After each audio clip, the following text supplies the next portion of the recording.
Hi there, I am Giuseppe Corcella from Virtual Orchestration, and today I'm going to review Hollywood Fantasy Brass by East West. First of all, I want to thank East West for kindly sending us a Composer Cloud Plus license.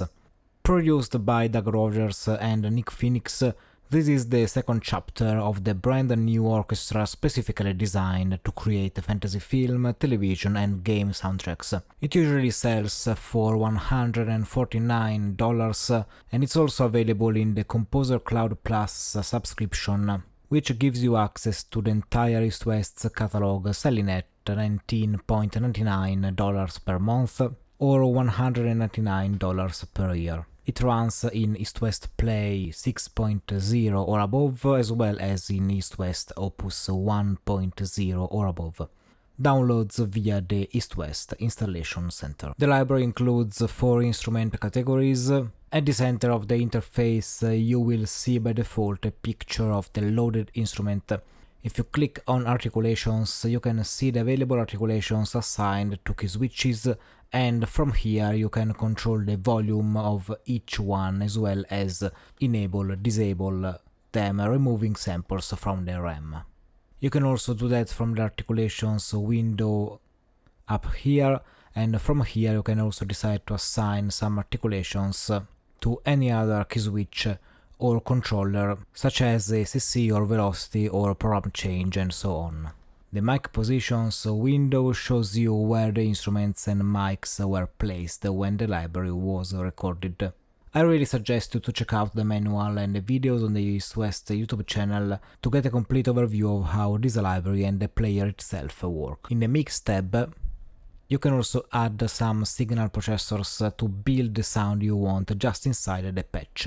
Let's go back to the Play tab. You have 4 mic positions you can mix together here: close, mid, main and surround. By default the instruments are sent to a reverb, but you can choose whether or not to keep it, and also select the type of reverb. On the left you can choose the mood between soft, classic and epic. These are basically presets to get you started with a kind of ready sound depending on what you're working on. Here you can activate the portamento, legato, repetition and the true legato, as well as adjust the velocity sensitivity. This window is a new Opus feature I really like, which lets you see which CC the parameters are assigned to. You have also an envelope down here. Here you have the master volume, and here you can adjust the transposition and the stereo image. Let's now have a listen to these instruments to see how they sound.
So the sound of this library is really good.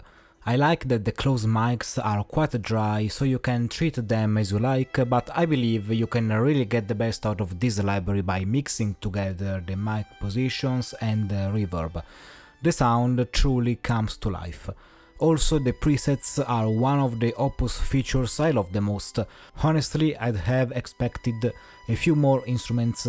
In any case, I believe that this library is more oriented to a kind of epic fantasy and production music world rather than a more medieval fantasy. The sound of this brass is just amazing, and you can see that both in this library and in the strings you have most likely sections with 3 or more instruments. It's all for today, I hope you enjoyed this video. If you want to support Virtual Orchestration, subscribe to the channel, join our newsletter if you wish, hit the like button and don't forget to click on the bell icon to get notified as soon as we release a new tutorial or a new review. If you are new to the world of the Virtual Orchestration and you wish to learn more about it, or even if you are a pro or semi-pro looking to improve your skills, we offer private online lessons about virtual orchestration, mockup, programming and how to use Dorico, Sibelius, Cubase and Logic Pro. Get in touch at info@virtualorchestration.it. I wish you a wonderful day and see you on the next review.